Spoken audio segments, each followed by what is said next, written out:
Olá, pessoal! O assunto dessa aula será a introdução à econometria. Depois de calcular os coeficientes de regressão, precisamos fazer testes de hipóteses para verificar a significância estatística dos resultados.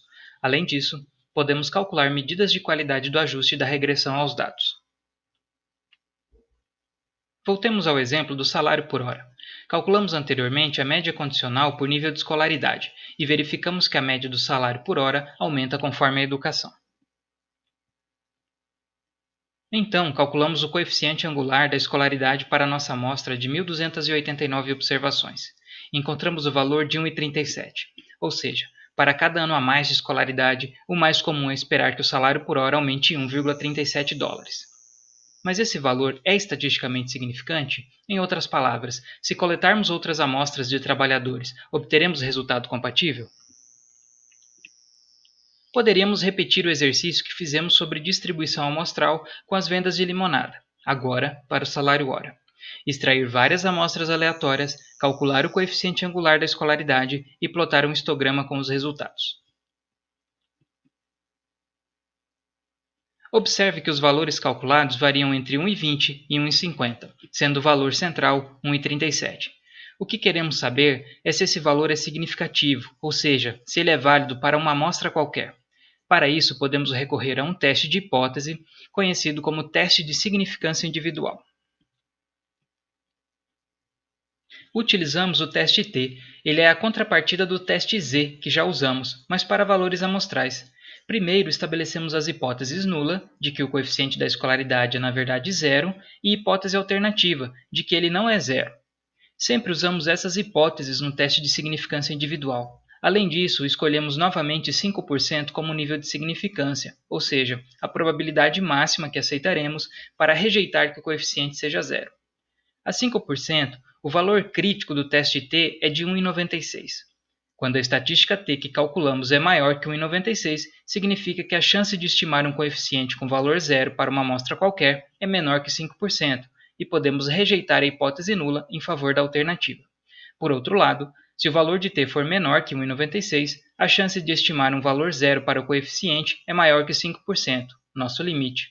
Nesse caso, não rejeitaríamos a hipótese nula de que o coeficiente é zero, ou seja, de que a escolaridade, na verdade, não afeta o salário por hora. O cálculo do teste T consiste em dividir o valor do coeficiente por seu desvio padrão. Como trata-se de um estimador, ao invés de desvio padrão, chamamos de erro padrão, mas o conceito é o mesmo. Com o valor do coeficiente de 1,37 e um erro padrão de 0,07, o teste T resulta em 20,79. Nesse caso, como é maior que 1,96, o coeficiente de escolaridade é significativo. Ao contrário do teste de hipóteses que realizamos anteriormente, aqui podemos afirmar que a escolaridade determina o salário por hora.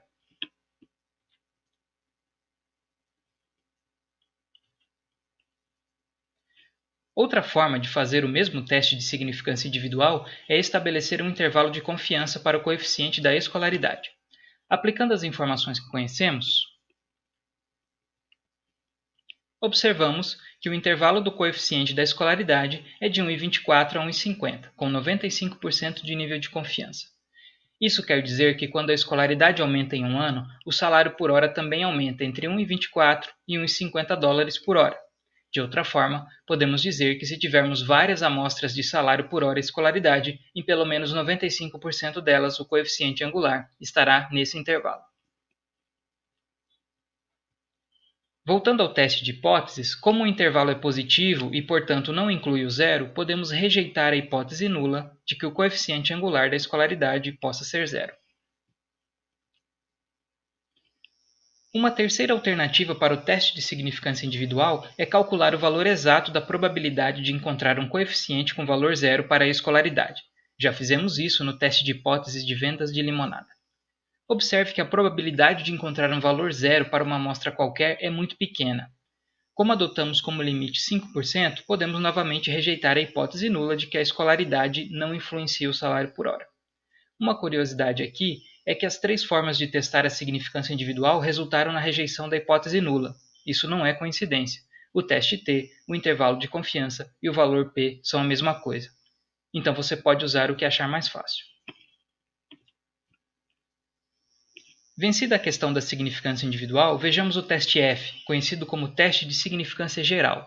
Usamos uma regressão para o salário por hora porque pensamos que informações como gênero, etnia, ser sindicalizado, escolaridade e experiência ajudam a explicá-lo. Caso contrário, poderíamos usar a média simples para saber quanto um trabalhador ganha em geral. Queremos saber, então, se o modelo de regressão que estamos usando explica mais o salário por hora do que usar a média simplesmente. Para entender o cálculo do teste F, voltemos ao modelo de regressão linear. Como visto, ele pode ser dividido em uma parte determinística e uma aleatória. Ao elevar ao quadrado e somar, o modelo de análise de regressão passa a ser um modelo de análise de variância. Os três termos resultantes são chamados de soma total dos quadrados, ou SQT, soma dos quadrados explicados, ou SQE, e soma dos quadrados dos resíduos, ou SQR. Em outras palavras, temos a variância total da regressão, dividida entre a parte da variância que é explicada pelas variáveis explicativas e a parte não explicada. Podemos agora entender o teste de significância geral. Ele compara a parte da variância explicada com a parte não explicada. Temos de escolher novamente o valor limite que aceitaremos para rejeitar a hipótese nula de que todos os coeficientes angulares sejam zero. Para os valores da regressão do salário por hora, calculamos um F de 122,61. Esse valor nos diz que a probabilidade de encontrar em uma amostra qualquer todos os valores dos coeficientes angulares iguais a zero é muito menor que o nosso limite de 5%. Portanto, rejeitamos a hipótese nula em favor da alternativa, ou que usar o nosso modelo de regressão para explicar o salário por hora é melhor que usar a média.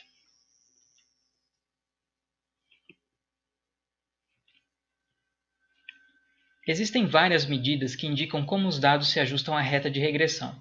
Observe os exemplos de salário por hora e vendas de limonada. Em laranja estão os valores previstos pelas variáveis explicativas e em azul estão os valores verdadeiros. O ajuste da reta de regressão de vendas de limonada parece ser bem melhor que o do salário por hora. O coeficiente de determinação, ou R², é uma medida de qualidade de ajuste mais tradicional da econometria.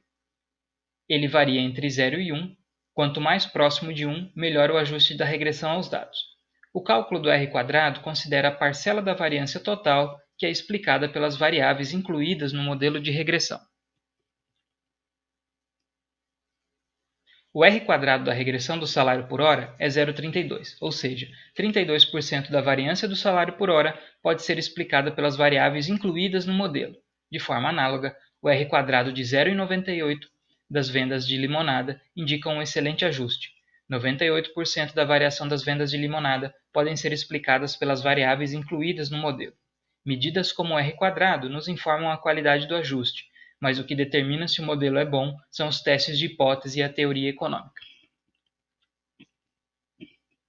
Esses, portanto, são exemplos de como validamos os resultados de uma regressão. Após a validação, o modelo está pronto para ser usado para fazer previsões ou diversos tipos de análise. Como próxima atividade, temos a atividade prática laboratório 4. E até a próxima aula.